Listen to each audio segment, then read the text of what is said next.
3 questions before submitting it.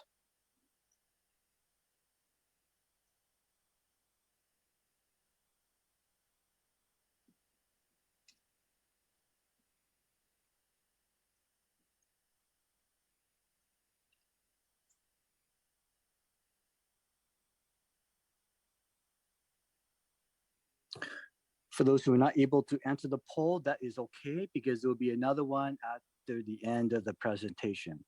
So with that, we will end the poll right now.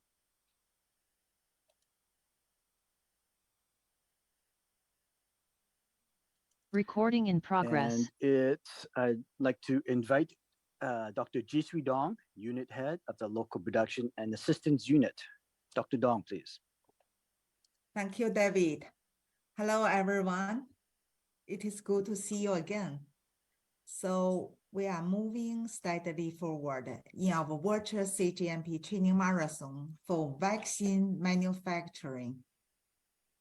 Today is session 6 on aseptic process simulation for vaccines, how to challenge the process based on risk assessments.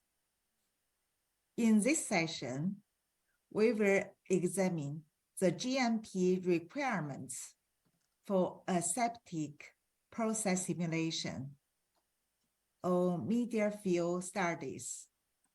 What makes a successful aseptic process simulation, and some strategies for existing facilities. I'm very pleased to introduce Mr. Jean-François Dullier, who will take us through this session.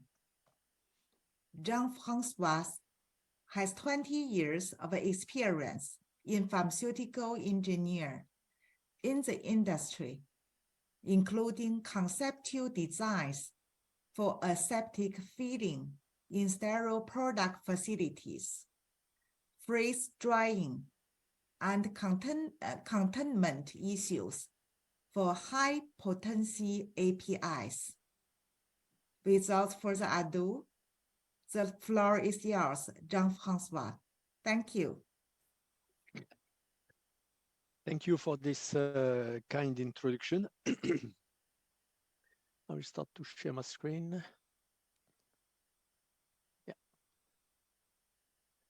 Yeah. So thank you for this kind introduction.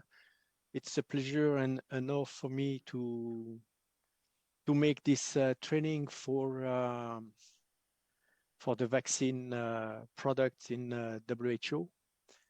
And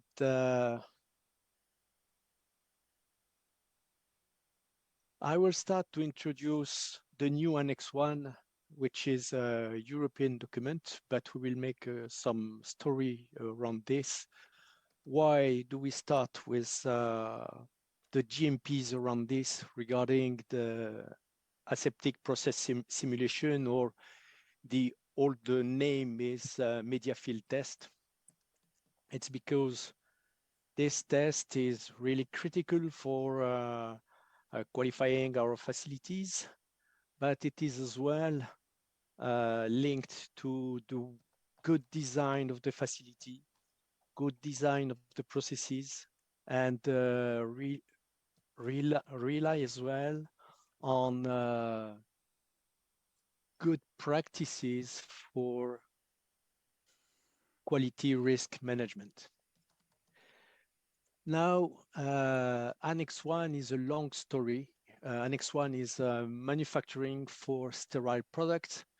And I talked to you about this, this document, which has been released in August 2022. It's because at the beginning, it was an initiative from EMA, Europe Medicine Agency, and PICS, Pharmaceutical Inspectorate Cooperation Scheme, and WHO was involved as well in this work. And we can see that the writing group was intended to have many many stakeholders across the world in this writing group, and WHO was part of them. WHO has was part of the writing group and has collected and make a lot of comments as well on this document. 2 words on PX. PX is a pharmaceutical inspection cooperation scheme, and it relates to North America, some country in South America, Europe, Asia, and many other countries are at the moment on the process to be incorporated in this scheme. Why is this critical and important? This Annex 1 is the first GMP document which has been made with the participation of Europe, PICS, and WHO. That means we are moving forward to kind of harmonization in the GMP world. We need to know as well that the FDA, US FDA, is part of this scheme. So a short story of the Annex 1. It started in 1989. From 1989 up to 2009, we had a lot of improvement, but not the full writing again. And 2012, we had a first proposal for revision, which did not succeed. And 2014, we had a new proposal, and we had a concept paper in 2015. All stakeholders had the opportunity to comment on this. And we have one draft in December 2017, and this draft collect from the global industry 6,000 comments. All these comments has been incorporated or has been reviewed by the regulators, and some of them or many of them have been incorporated.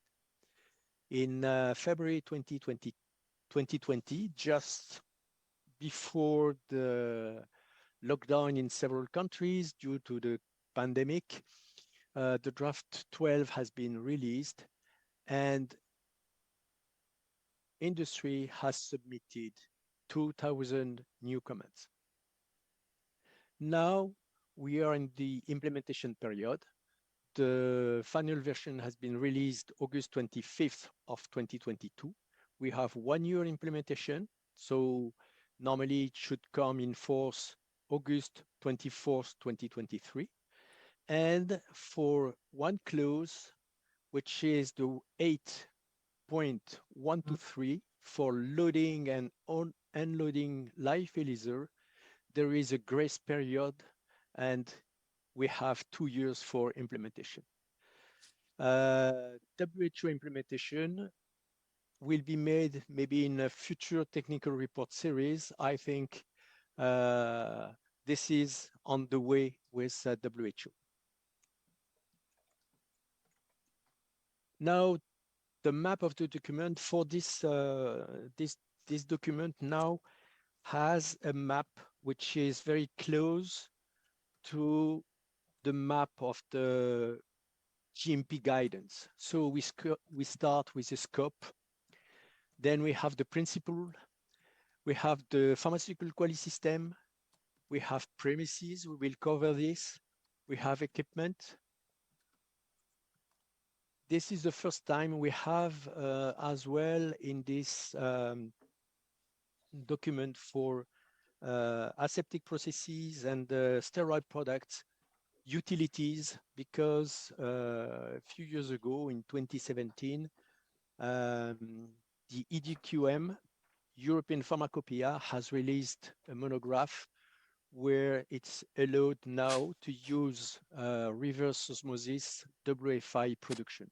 So this is why regulators had the intent to put some requirement for water in GMP document to be sure that we will comply with GMPs. Then we have a very important part, which is personnel. Production and specific technologies. Most of the part here are linked to sterilization, but other technologies, innovation. And the chapter 9, we will review it clause by clause for the aseptic process simulation. And we have a last part with the quality control. Scope and principles. The scope of this document is really broad. And one point which is really important for all of us, it's the central figure here, which is quality risk management based on ICH Q9 document, which is under revision at the moment. But quality risk management is the pillar of all the document. Every clause of this document is based on risk assessment and quality risk management. That's why quality risk management is, quote, only in the scope of the document and will not be, quote, again in all other clauses. It's relied to aseptic active pharmaceutical ingredient, excipients, primary packaging. It relates to sterile products, aseptic processes, closed system, biotech, large molecules, small molecules, and this is a point as well which make the product which make the things a little bit difficult to be understood, because the scope of the document is related to sterile manufacturing processes, but we can see that we have as well something around non-sterile product with low bioburden. And this is a point which is really critical. This is the only place in GMPs where we will find definition, standards, requirement for air classification and how to manage it. It covers automated processes to manual processes. Quality risk management covers all the document, and the objective is to provide general guidance that should be used for all sterile medicinal products. And we can see that we have as well non-sterile products. So here, this is the real text of this Annex 1.